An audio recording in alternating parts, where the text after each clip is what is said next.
as he usually is. As Brown drives, layup off the glass. That's not the first time we've seen a superstar in green and white sacrifice the body. Scoring there, knocked away.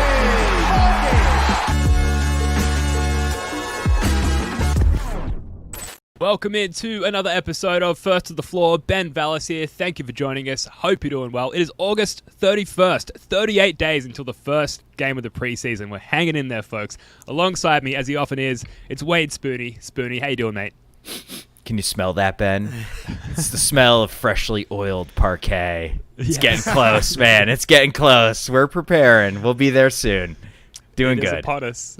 Great to hear. And of course, the man with the mistress hot take, Jake Eisenberg. Jake, how you doing, sir? Let's go.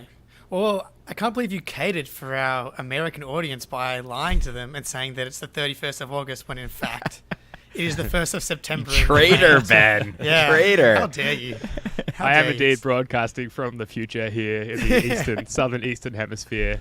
And wherever you're broadcasting from, there's a lot to get to in the Celtics world today. Uncommon in the NBA offseason, but not uncommon for the First to the Floor boys here, bringing the news, bringing probably another 1 hour podcast here in the depths of the offseason. And we've got to start with the Celtics signing Svi Mykhailiuk, which I practiced off air, guys. Did I get that? I got it? Mykhailiuk? Nailed it. Signed to a 1 year deal. We woke up to this news this morning, at least in this part of the world. 6'7", just talking physical dimensions here very quickly before we get to the good stuff. 6'7", 26 years old, 205 pounds, a 6'5" wingspan. Someone's added negative dimensions into our I snuck that in. I snuck it in. And he is a guard/wing. So, Spoonie, I guess just general reactions to the Mykhailiuk signing. Does this mean that TJ Warren and the other gentlemen, Lamar Stevens and Louis King, are those guys off the table? And how does this sort of set the course for the Celtics going forward?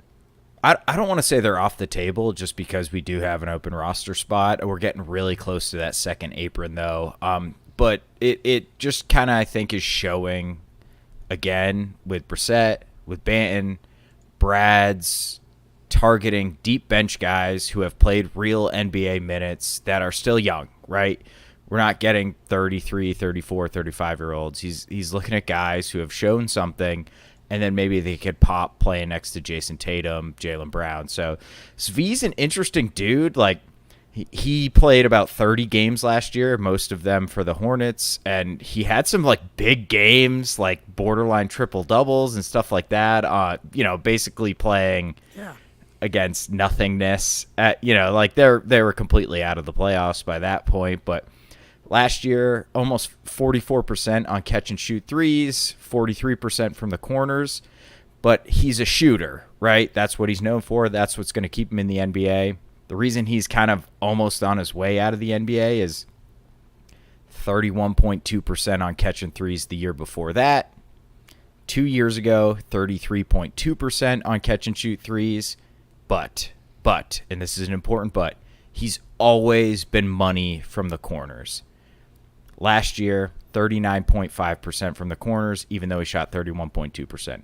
41.5% on the corners 2 years ago, even though he shot 33.2%. So, like, he's got a very clear role on an NBA team, like 6'7" wing that can bury corner threes.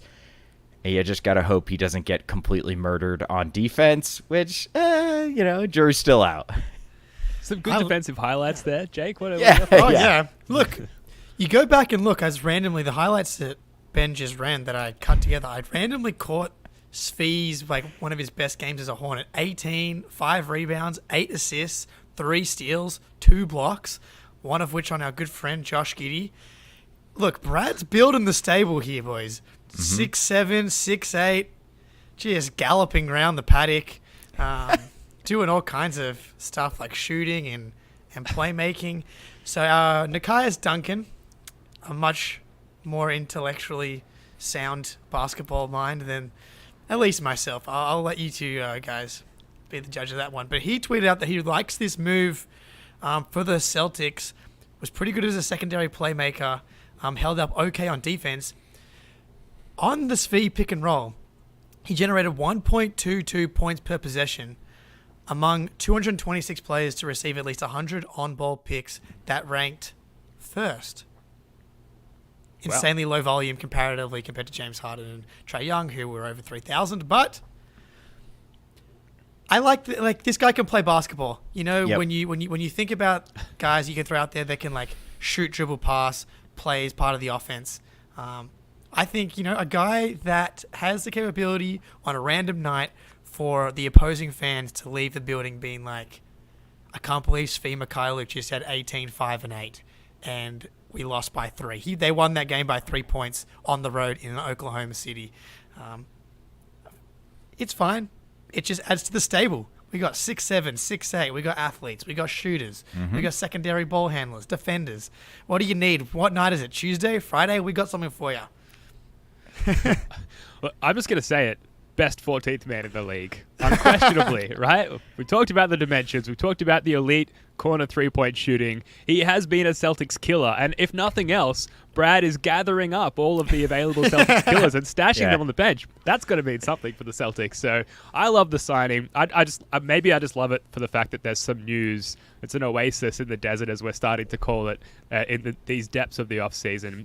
But I think it's a great signing in that, you know, really the biggest addition that you can add to add success to the Jays, which, as we know, are the most important factor in our title hopes, is just spacing around them and shooting and finishing. The defenses are going to collapse on the Jays. We know this. We need solid kick-out options, and if you can stuff the corners with guys like Mykhailiuk, you're going to see success from the Jays' perspective and points on the board. It is interesting, like, the criticism, one of the major criticisms of the Celtics last year was it's like jacking too many threes. And a little bit Brad Stevens is like, hold my fucking beer. Just like who he has signed to this roster since then.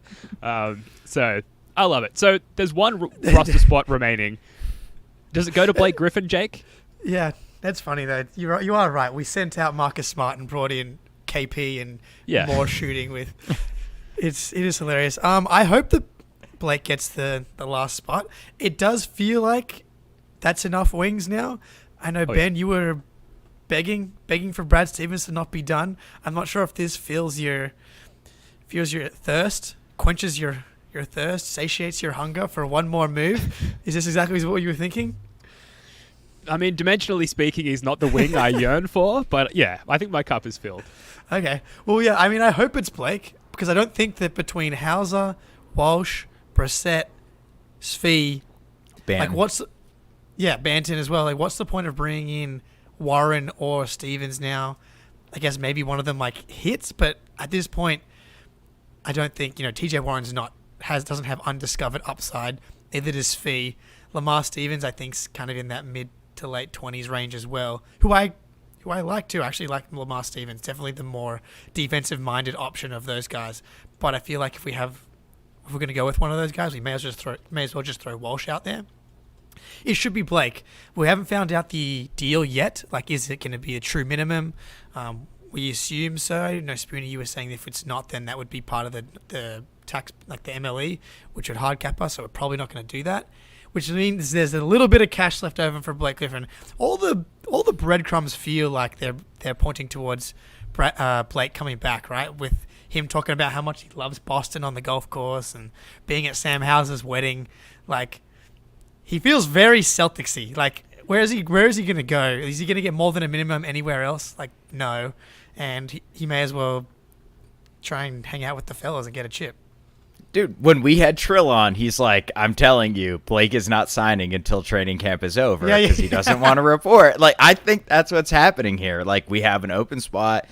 Blake makes so much sense as that last roster spot because he knows what Joe wants to do. He knows what Joe's expecting of him. And he knows he's going to play. You know, he's going to get like 15 games where he plays 20-plus minutes a night. There's not a lot of teams like that are contending where he will actually play a legitimate role. And look, we've said it once, we'll say it again. Blake was pretty good when he actually played last year. Like, yeah, he was fine. He shot like basically 40% for three, taking charges. Like, he was good. So, you know, doing the handoff game. So I'm all in on Blake as the last spot. I think that's what's going to happen. You are all in on Blake? Interesting. Now he gives it White. Blake Griffin throws it down. Throw it up. Never a bad idea. Bang. This is why we don't delete those clips from our StreamYard. It's always a good idea. Someone was asking about Svi Mykhailiuk's injury concerns in the chat, and I was just Googling that, and it looks like there are no such concerns. So most recent injury, 2022, that was health and safety protocols, so whatever. And then it was back in 2020, he had a hip issue, 2019, a knee issue, and then a couple of finger fractures in 2019 as well. So it's only 26, but so far, I mean, safe to say he has not been plagued by injuries at all outside of COVID thus far in his career, which, looking down the rest of the roster, like, we need someone with that ability to stay healthy. So that's great. Yeah. I was going to say, like, this question here, like, we need a big. Is Blake enough? I'm not sure. I think I would push back a little bit as far as we need a big, because I would say 3 of our top 6 players now are bigs. And then you go to your 4th big man as Luke Cornett. I think he's pretty good. And legitimately, I agree in the sense that the injury prone and the age of Horford. Blake at 15 games, dude. He's fine. He's good. Fine. He's fine. Yeah. Making the right decision is like all you need to do in this offense to rack up regular season wins. I think Blake and Svi kind of fit that mold. Yeah, Blake's just a cool dude. Give me cool dudes all the time, every day. I want cool dudes on the team. I know this is not analytical. Maybe it is. Like, maybe from a vibes perspective, there are analytics that are untrackable, and yet... No. Anyway, you guys know what I'm saying. No, I agree. And you send out Marcus, like, we got to ensure that the vibes maintain the ceiling of the immaculate level they reached at times over the last couple of years. It's a delicate chemistry. Brad's in the lab, getting it done. All right, speaking of Brad Stevens, he was recently interviewed on WEEI radio, and he had a lot of very insightful updates on a lot of things that we care deeply about, in particular, the health status of Kristaps Porzingis, as we run a clip here. And Kristaps, we now know, has that foot injury. What is the challenge of bringing someone into a new locker room while they're simultaneously rehabbing, coming up to training camp? Yeah, I'm not concerned about that. I mean, he's out at the FIBA tournament with the team, so he's doing his rehab there. We were with him in the 10 days. Our training staff was with him in the 10 days as he was diagnosed with plantar fascia. He went through all the progressions. He really tried to ramp up and play, and just determined, like, I don't want to deal with lingering effects down the road. And so this is something that we should be able to navigate and manage in the next few weeks and be ready for training camp. And so we're planning on having him on day 1 of training camp. I dealt with plantar fascia towards my later years of playing, which was a long, long time ago. I don't deal with it anymore, and I didn't deal with it after I took the appropriate rest, right? So if you manage it, if you treat it correctly, and then you ramp back up at the right rate, then it's got a lot less chance of being a lingering issue. So again, this is not like, his foot's going to fall off. Yeah, right. Okay, good. This isn't what I would call a significant injury that you're concerned about, big picture. Just clutching to those words, those final words. This isn't what I'd consider a significant injury. Spoonie, do you buy it? Do you buy what Brad's selling here? Yes.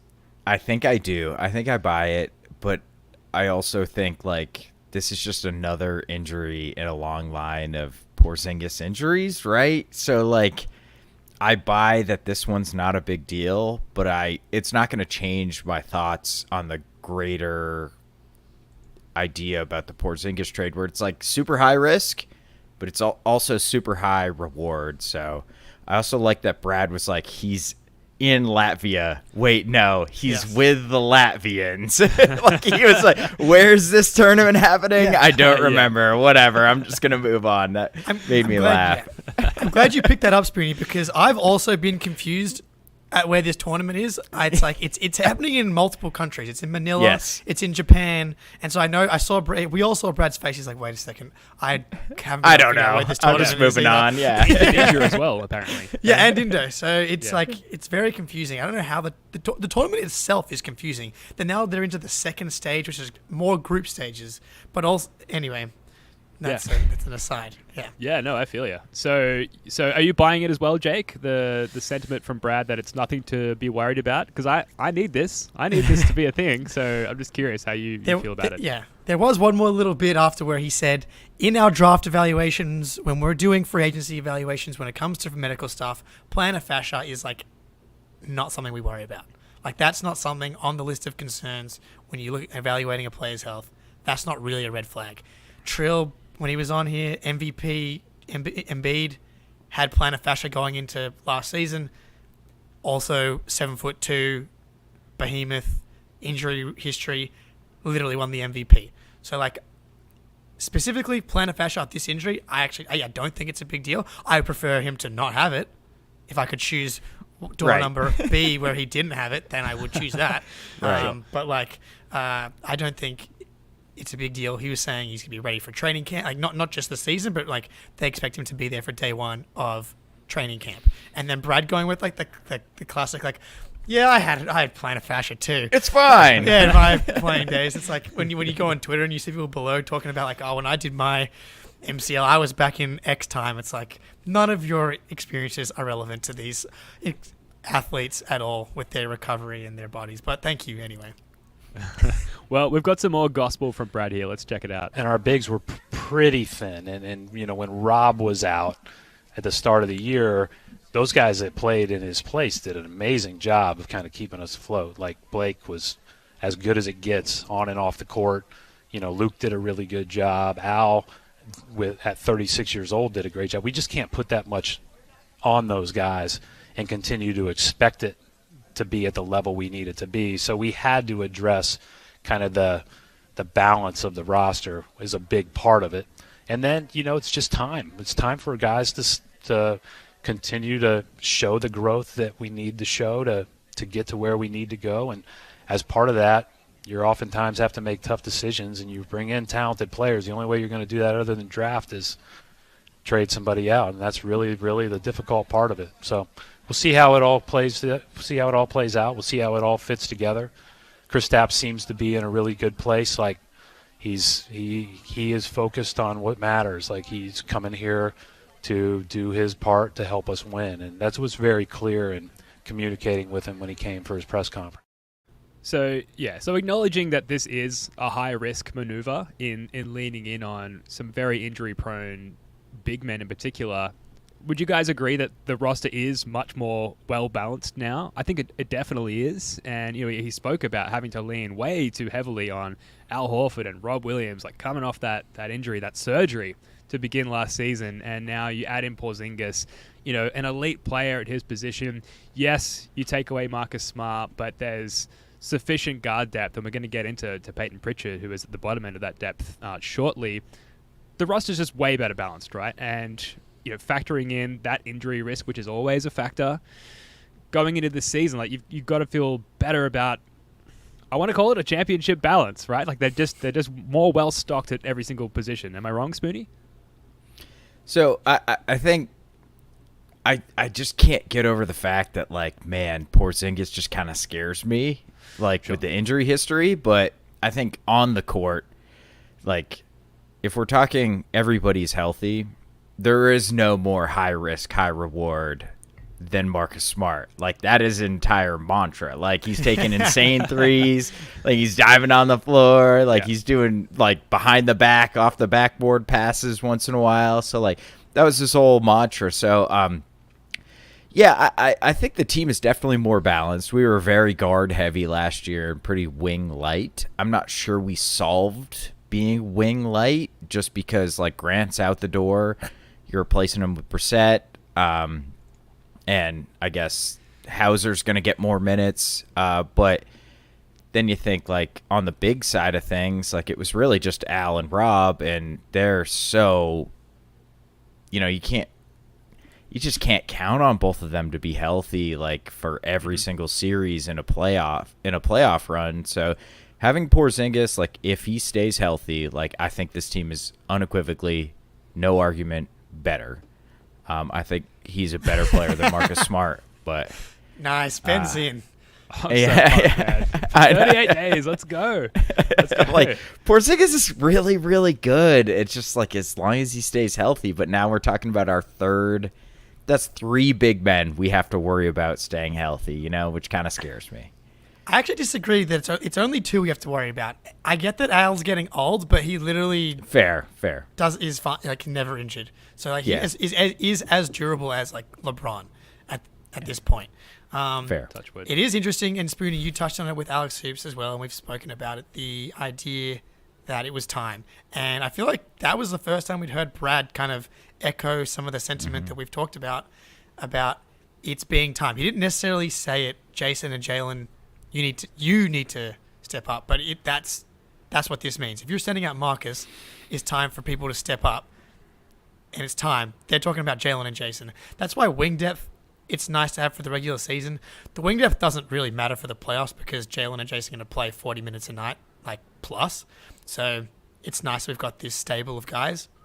And then the second bit, balancing the roster, I think that Brad saw the level that the team reached in 22 when they were just historically good on defense. They were wiping teams off the floor night in, night out. They didn't quite get back to that level consistently in the playoffs because of Rob's injury. But the best the Celtics have looked in the Jays era was that 22 season, and that was when they went to that double big lineup. And I think Porzingis gives you the best chance of reaching those levels. You can play him with Rob, you can play him with Al. Yep. Alone, I think he is a way you unlock that ceiling on, and not just defensively, but offensively, I think as well. And so you send out Marcus, but Derek wasn't really part of that. Like, you can put Derek into that lineup, and that's I think their best chance of winning a title, because we as much as we love Tatum, he's not quite at Jokic, Giannis, Steph Curry level, and that's okay, because that's an absurd highly level. But so how do we get there? We've got to raise the total ceiling of this team. And I think Porzingis recapturing that twin tower versatility on both ends, that's the way that you get there. Yeah, and real quick, Porzingis will murder a Miami zone. Like, he will murder a Miami zone. And we've struggled with it, dude. Like, we have, and he's just a one-man fix to that. Jake, and I'll ask you as well, Spoonie. I'm curious to hear your thoughts, and folks in the chat, interested to hear your responses to this question. Is this the most under the microscope the Boston Celtics have been for you personally during an off season? Because to me, it is. Like, we made it to the finals in 2022, and it, like, we talked about this, but it kind of it didn't feel so bad to lose, because it felt like we were just going to get right back there. And then we did it, and so now expectations have kind of been reset a little bit, and now we've made these seismic changes. And I feel like this is the most closely I've watched and tried to measure change and predict the outcome during an offseason that I've ever felt. So, Jake, is it more under a microscope for you this offseason than it ever has been in the past? Well, this is the first time they've made real seismic changes, I think, in the Jays era. Like, losing Horford, that was obviously huge. Trading for, like, losing Kyrie and bringing in Kemba, but that almost feels like a different era to me. Since Jaylen and Jayson have become, like, the guys, this is what, going into year 3 of it, maybe, right? Because Kemba was still here in that bubble season, and it feels like a lot longer. Man, we're aging quick following the Celtics team, let me tell you. But yeah, like, this I think is why it's hard to, it's fun to talk about, it's hard to predict, because we don't know what it's going to look like. Because going into last season and the years previous, we had a pretty good idea of how it was going to look. We'd seen these guys play together so much that we knew that where they could get to on a night-to-night basis, where they could get to in the playoffs. So this definitely feels like the most different, the most unpredictable offseason we've had for a while now. So yeah, I think that's fair assessment. Yeah, I think the only one that could even contest it is when we made the Eastern Conference Finals with IT. And everyone was like, wow, are they going to sign IT to the max when he hurt his hip? And that would have been maybe the worst contract in basketball history, unfortunately. I mean, that would have been John Wall level, really. Worse. Like, he was out of the Way league. worse. Yeah. So that would have probably been the worst contract in NBA history, and they didn't. We traded for Kyrie instead. But like, I don't even think that really compares as far as, like, evaluating every single step. Like, it just feels like signing Svi Mykhailiuk, like, oh my God, is he gonna bury a big three in the second round that's going to Yeah. get us, you know what I mean? Like Hell win yeah. a game. Like he might, you know, like it just feels really, really important. I think Z Gamer hit it in the chat is like the big three Celtics, they want to chip immediately. Right. So when we were going into 2010 season, it was like, it's kind of gravy at that point. You know what I mean? Like it worked. It already worked, and we haven't quite got there with the Jays. So, yeah, I at least in my lifetime, this is easily the most intense offseason. And it will next year, if we don't win a championship, next year will be Double down. even more intense. Yeah, it will be, man. Yeah. Like it's not going to get easier. Yeah, I love it. Exciting time. Embrace it, folks. It's a good place to be. All right, we're going to move on. But before that, a very quick word from our sponsors. New FanDuel customers can bet $5 and get $200 in bonus bets, guaranteed. Plus, all customers who bet $5 will get $100 off NFL Sunday Ticket from YouTube and YouTube TV. Yeah, pretty good little deal there from old mates at FanDuel, and thanks to Gaza for the read there. I think at this point, guys, we've talked about all of the options. Kansas City Chiefs seem to be the way to go with that particular deal. Spoonie shaking his head. I know nothing about the NFL, so I'm going to stop talking now. Have you guys got any takes before we move on? I actually haven't come up with a bet for this episode. I've had one every single episode recently. If you'd taken my Cardinals under 4.5, the line has moved down to like 3.5. So that's obviously gone. Seahawks to win the division. I still like that puppy. Yeah, that's my go-to right now. Yeah, if you took the Joe Burrow bet that I put down about a week and a half ago, yeah, he's going to miss the first couple of games, so I'm sorry. That's on Gamble me. responsibly. Whoops. My bad. Yes, Jesse Almeida in the chat. I'm just ready for the Celtics to begin. Yeah, Same. I was like very happy for a break once the conference finals and finals ended. And even summer league, I was like, okay, I definitely feel like I need a breath. Like the last two runs, the game sevens in the second round and conference finals 2 years in a row is just so much unnecessary stress and anxiety, Pain. and that too. And so I was happy for a break, but like these last week or two, I'm ready. I'm so ready. Let's get preseason firing. Let's go. Let's do this. Yeah, a couple of quick newses here before we move on to Payton Pritchard, and let's spend like 2 or 3 minutes on these because there's really no substance to either of them. First one, Mark Spears on a recent pod, quote, "I know that Boston, I know Jayson Tatum's called Damian Lillard. He's tried to get in Dame's ear, but his focus is definitely on Miami." Spoonie, like what's going on here? Is this anything? I'd happily move on immediately. I think there's kind of nothing to this, but it was, top of the hits on that's not the right terminology at all, but of Celtics. It was trending. Is that what you're talking about? Thank you. I'm not that old, I promise. It has been spoken about online by people a lot. So is there anything to this? I just think Tatum.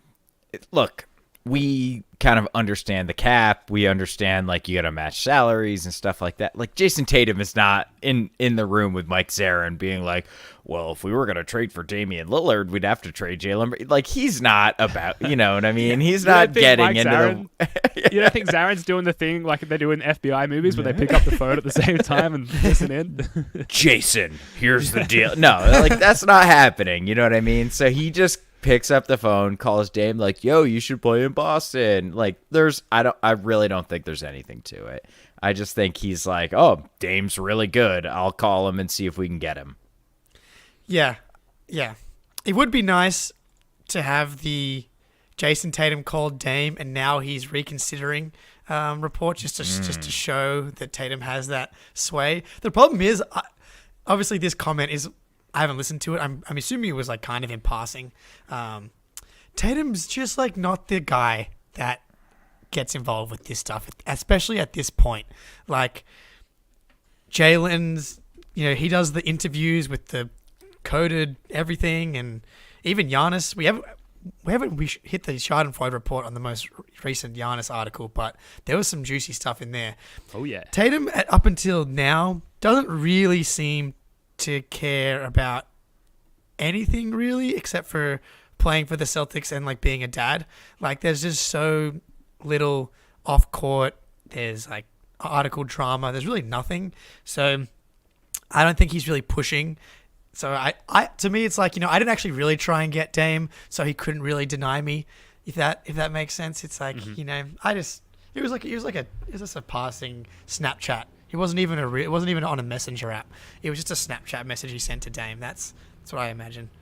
All right, well, let's move on then. It's just, whenever two big names end up in the news, like Lillard and Tatum, and one of them plays for your team, you've got to at least, brush up against it on the pod here. Okay, Romeo Langford has signed an Exhibit 10 contract with the Utah Jazz, according to Tony Jones of The Athletic. The deal means Romeo will be invited to training camp and that the Jazz will retain his rights to his G League deal should he not make the team or be claimed by another team. Jake, is he really that unlikely to be claimed by an NBA roster? Like, it's quite a fall from grace, right? The 14th pick. And that's really the precipice, right? That's really the apex. It never really took off from there. There was like one just poster from Summer League in his second year that I'll always remember.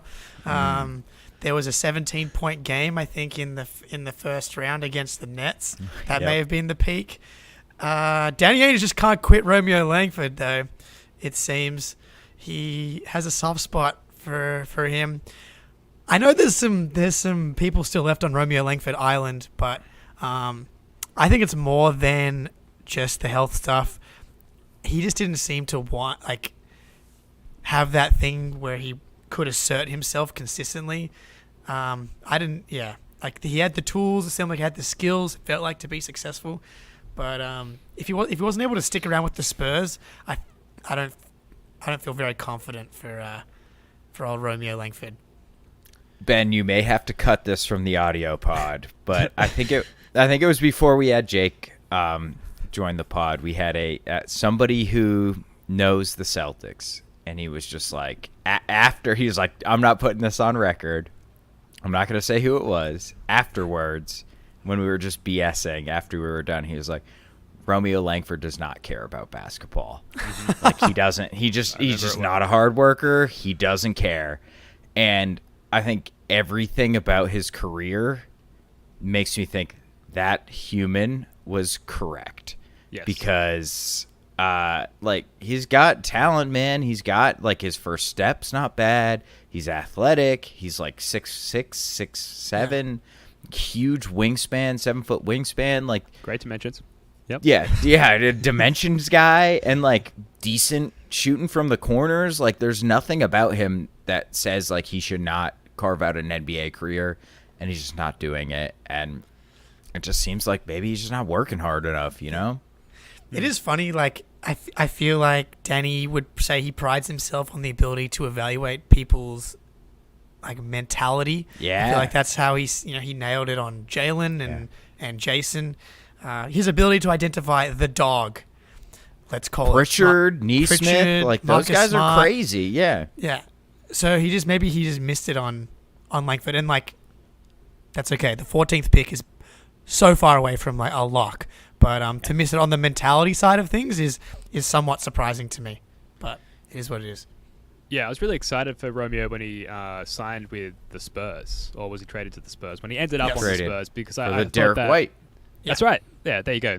And I thought the Popovich factor, the Spursian culture, would be a really good influence on him, and maybe it will end up to have been the case. But an Exhibit 10 deal is not what you hope for your 14th pick, and so shortly after that draft. So best of luck to Romeo. We love him. He's center. He's front and center in many recent weird Celtics Twitter memes. We love the guy, so we hope the best for him. But we are going to move on and talk about this guy. Coming up next. One on the clock for Pritchard. Got it!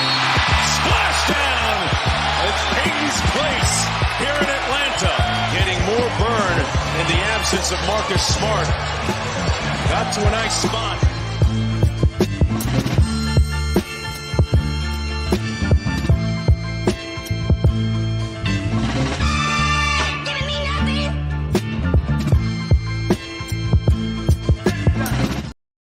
That was so good, Ben. Thank you. That was so good. I'm learning Let's After go. Effects. So Payton Pritchard hopefully is sharpening his tools in the offseason like I have been. 61 points recently alongside Isaiah Thomas at the Ball Don't Stop Pro-Am in Vancouver. Team USA Select Squad apparently just taking it to those Team USA guys prior to them shipping out to several unknown locations in Asia there. And ultimately, he sort of hasn't really been discussed all that much with all the changes that have been happening with the Celtics. And Jake, this is your idea. I think it's a great angle here. We really need to give some more attention to Payton Pritchard because I think he's going to play a pretty important role on the Celtics this year with Marcus Smart being shipped out. I'd be curious to hear both of your thoughts. Jake, we'll start with you. Like, how do you see Payton Pritchard's role changing from last year to this year? Obviously, there's going to be an increase in minutes, but just as a role player on the team, maybe his like numerical place in the rotation, how do you think that's going to change? I'm really excited for Pritchard because I thought he proved himself to be an NBA player in his rookie season. And then the following year, he still got run, but less so. And obviously the Celtics make the finals. And then last year, he doesn't have a role, basically, right? And I think there's a pretty wide range of how people feel about Pritchard. I think some people think that he's like a starter quality player. I'm not there on Pritchard. And then there's other people that are like, he just has this Boston gas where he's overhyped. If he was any other team, he wouldn't be getting this kind of publicity, etc. And he should be out of the league type of thing. I think it's definitely somewhere in the middle, but I think this role right now, to me, he's the 9th man on the team. He's the 3rd guard, and it's a perfect role for him. In his rookie season, where the team went 36-36, he was 6th on the team in minutes, where he played like 1,268. Quick reminder of that team. Tristan Thompson started. Daniel Tice also played over 1,000 minutes, leading that double bigs lineup. Kemba Walker only played 43 games that season. Marcus only played 45. It was a shorter season. It was only 72 games because of COVID. Shemi, almost 1,000 minutes. Jeff Teague, 600 minutes. Romeo Langford, 280. Carson Edwards, 280 minutes. Like, this roster wasn't that long ago. This roster was a disaster. Like, it was awful. And for Payton Pritchard to be 6th on the team in minutes on a team that actually goes 500, I actually think it's a positive sign.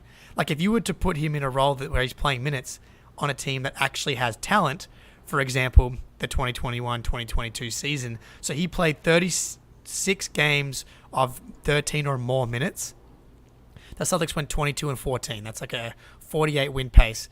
And interestingly, which I think fits perfectly with this, is that the 4 games where he played 30 minutes or more, the Celtics lost all 4 of those games. Like, he's not a 30-minute-a-night player. He's a 13 I have him down at 16 minutes per game at the moment in the following season. At that spot, he's perfect. So I'm really excited for Pritchard this upcoming season.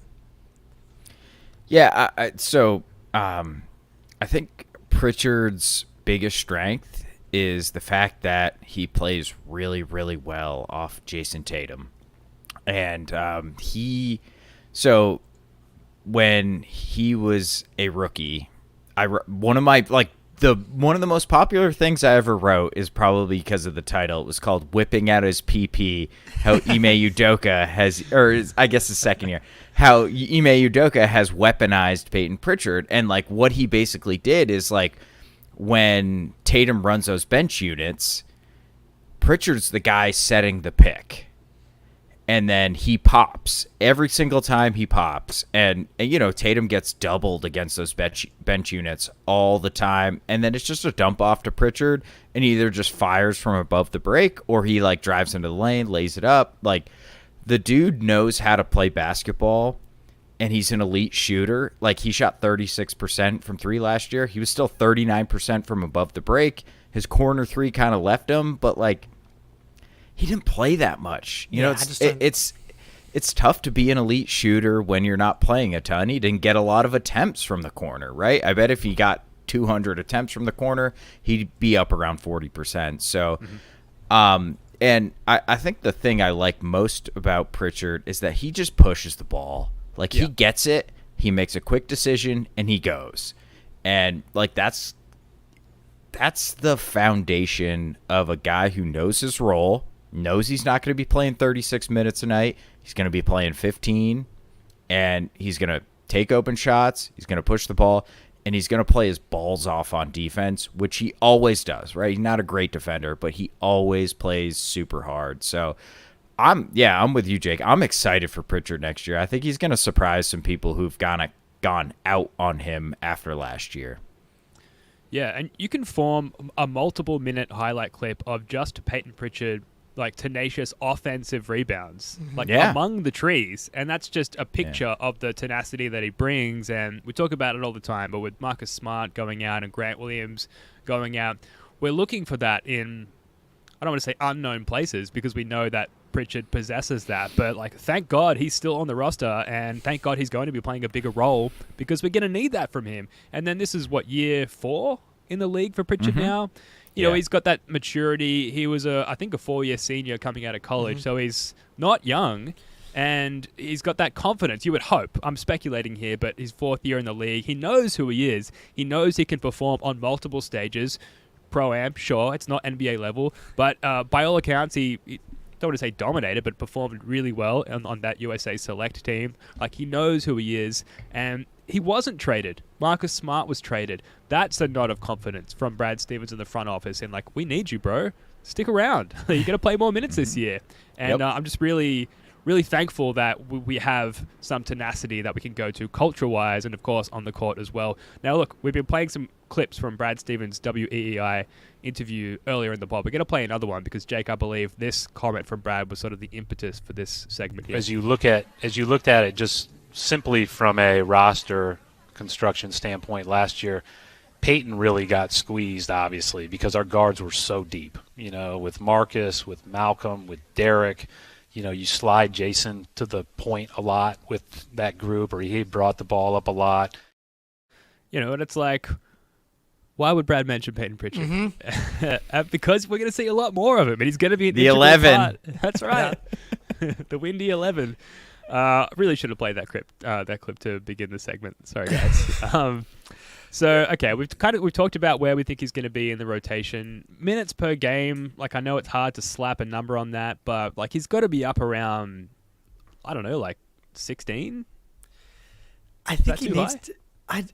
It's going to be interesting to see. I did try and come up with the minutes rotation, see how fast this uploads. See what you think here. Whoa. So, this is wishful thinking, but Tatum and Jaylen only play 34 minutes a night. But at this current, and then KP 28, Robin now split at 24, Brogdon 28, Hauser at 18, Pritchard at 16. Whoa. I think that's some wishful thinking. I hope you're right. But so which part of it's wishful thinking? For Pritchard? Pritchard I think is right on 16, but the bigs playing, was it 28, 24? Well, KP's playing 28. Yep. Mm-hmm. And so you think that's too high for Al and Rob? I think it's too low for what Missoula will definitely force them to do. I hope it's that low. I think it's spot on when everyone's healthy. Sure. Okay. But like if we're trying to like predict what he's going to end the season with, I bet you Pritchard's like 20.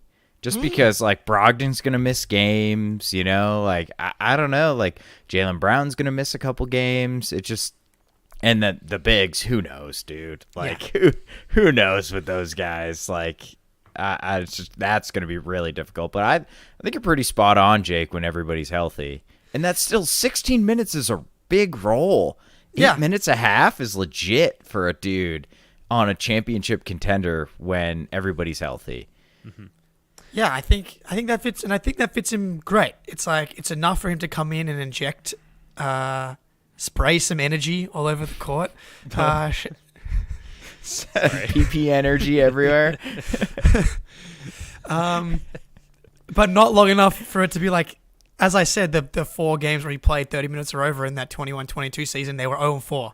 So it's like there's a middle ground with how much you want to whip out the PP. Yeah. Yeah, absolutely. Words to live by. Question for the chat and for you guys as well. Is Payton Pritchard the biggest quote-unquote baller on this team? I think you guys know what I mean when I ask that, right? Like, we know what epitomizes a quote-unquote baller. Like, street ball kind of finesse, a bit of showiness. Hooper, right? Hooper, sure. Yeah, it's another way of putting it. I think he is. Well, But I I'd think love to hear your answers. the fact that he now holds the record at the Ball Don't Stop Pro-Am, who is like the founder of like the pop culture phenomenon that is pure Hooper. The fact that he now holds the record for the Hooper tournament, I think is a yes. Payton Pritchard, that's the thing. He can turn up anywhere, and he's going to have an impact because he can just like drop it from 30 feet or whatever court he turns into. I think it goes to Tatum, though. I think he's born for buckets. That's exactly what it's Tatum, dude. Watch his high school highlight. Yeah. Watch his high school highlights, dude. Tatum was just like basically playing a pro-am game against children. Like, he's just like pulling up for mid-range. Like, this is easy, dunking on people. Like, it's got to be Tatum. But if it's not Tatum, it's PP's up there. Pritchard's up there. Like White is, I don't know. Well, Derek makes a case, but it's like not like he's not a pure hooper. He's more just like he's a basketball player. He's gonna do the fundamentals. He's gonna take the charges. He's gonna get hands. He's the dude taking charges in pickup. You're like, fuck exactly, off, dude. He's getting over screens, chase down blocks. Yeah, like he's gonna be good no matter where he goes, but it's gonna be in a very different way than Payton Pritchard being good anyway. Yeah, whereas like Pritchard, he's not like setting screens. He's not like the garbage man with a hard hat on. I know I just conflated two different analogies. He's gonna cross someone up, and he's gonna like come out there and be like, who's this guy? And then like drop to the floor the best player on the court. He's just gonna go with them. Like, he is a baller, you know. And I if he wasn't an NBA player, I'd love to think he's like out there Billy Hoyle style, hustling, just balling in the courts of the world. I think he's got that in him more than anyone else on the Celtics. So let us know in the chat. Let us know in the comments after the fact. Yeah. Well, I mean, then allegedly got in a brawl in Massachusetts. Like, he's got that dog in him. So, allegedly, obviously, you couldn't see him in the video at all, but he was definitely. He's got that mass hole in him, baby. Yeah. We've already adopted him. Yeah. All right, let's end on this. Celtics legend, NBA referee Eric Lewis is retiring effective immediately. So the league is ending its investigation into his social media activity. And for context, because I didn't have all the details when this news came out yesterday. So for context, per ESPN, before the finals, some now deleted tweets were revealed by a pair of then Twitter users that appeared to show a referee defending himself and other officials against critiques of their work. The league opened an investigation into whether Lewis violated NBA rules by speaking about officiating in an unauthorized manner. It had not been determined whether Lewis was using the account, which used the name Blair Cutliff. Lewis was not selected as one of the 12 referees to work the finals between Denver and the Denver Nuggets and the Miami Heat. While the league continued to investigate, Lewis had been chosen to work the finals in each of the past 4 seasons. The NBA, they didn't announce whether or not it was determined that the account was actually owned by Lewis. Prior to the deletion of the Blair Cutliff account, a response to one of the Twitter users was posted from someone claiming to be Eric's older brother, Mark Pablo, and they basically took accountable for owning that account and took the blame away from his brother, Eric there. Also interesting to note, the Celtics are 50 and 29 in Eric Lewis games, and the second are the Heat. They're 50 and 37. So interesting correlation between the stats and reality and the accusations. This is interesting. Spoonie, I think you mentioned before we went live, like shades of Tim Donaghy here. Is this something that's going to sort of echo in the chasms of like people questioning the integrity of the NBA for years to come? On the internet, yes. But in actuality, look up the Celtics record for the last 10 years. Like, it's going to be better than 50 and 29, or it's going to be right around there. You know what I mean? So, like, it's going to look bad for us, period. But I'm pretty sure we've won the most regular season games in the last decade other than the Warriors. So, look, Eric Lewis has had Like, there's been pictures of him in Celtics jerseys. Yeah. Yes. Hell yeah. I was never mad when he was getting a Celtics game. Can we get him back? Yeah. So do I think he was like overtly biased? No. Do I think he was subconsciously biased? Yes. But do I think like Tony Brothers like is subconsciously biased against the Celtics? Yes. I think all the refs have biases. Eric Lewis is just an idiot and I can't believe that. Tried to defend his biases when it's like you just like every human being in the world has biases. Like you're gonna have biases in your job, and you just need to like pretend the criticism doesn't exist. And Eric Lewis couldn't help himself, so like clearly he was helping us out a little bit. Like maybe it's one foul a game, maybe it's two, maybe it never mattered. But it's enough to like take the mask off of the NBA reffing, and like you're just never gonna ref again. I'm sorry. Yeah. Good point in the chat here. This may have been a bigger loss than Marcus Smart. It's hard to say. Yeah. Look, this is pretty funny for Celtics fans, I guess. Less so for everybody else, probably. But definitely guilty, it feels like, because obviously the fact that he's not refereeing anymore, ending the investigation, which is him basically retiring, but still getting his pension. Shout out the unions. I'm getting that one done. I think the most important thing to take away here, what I've been able to find on Twitter so far, Eric Lewis refereed Game 6 Boston in Milwaukee, the Jayson Tatum 46-point game, where it has been brought to my attention that Giannis picked up his fourth foul with about 7 minutes to go in the third quarter. I went back and watched. For some reason, that you can't click on the fouls in like NBA stats and stuff, but I was able to find one of the fouls, his fourth foul. That fourth foul in the third quarter, 7 minutes to go, was a take foul on Grant Williams, where it was like borderline, but he didn't even complain. Giannis, no one on the court complained. Also in that game, Giannis had 44, 20 rebounds, 6 assists, and went 14 for 15 from the free throw line. So, right. Fuck off. He did okay. Yeah, fuck off is right. He did okay. So, and Tatum's hitting every step back. Yeah. Like, that's not nothing to do with Eric Lewis. Tatum's hitting step backs in people's eyeballs. Like, you can't influence that. Not with the whistle in your mouth. Absolutely. I just want to prepare everybody that's in the chat that is potentially going to have to come up against a tweet, a family member, a friend who comes across this information as well. Your counter, I believe, will be the argument that I just laid out. I want you to be prepared. Beautiful. As well. Yeah, beautiful. Well, look, before we wrap up, as a bit of a tip of the cap to and a farewell to a Celtics legend in Eric Lewis, we've got some Eric Lewis highlights to run here. Well, they're going to pin down for James. James comes up top, gets it. James on the drive, gets in the paint, layup, missed it. And the game is over. Lakers furious. They thought he was fouled. Excuse me. And it's now overtime. And before overtime started, Patrick Beverley comes out on the floor to Eric Lewis with a camera. I mean, just ridiculous. And Eric Lewis rightfully tees him up. You said they thought he was fouled. He was fouled. And would you say missing that? I had no idea that was Eric Lewis. Yeah, man. So good. He's like, Pat Bev, you are a Laker, sir. One technical foul to you, and walk away. To be fair, that should have been assessed as being in regulation. So the Celtics should have been last free throw. Free throw in regulation, which would have meant the Celtics won the game. They won the game anyway. But so Eric Lewis, he's on top of it. He's smart. Take that, Eric Lewis haters. We'll miss you, baby. We'll miss you.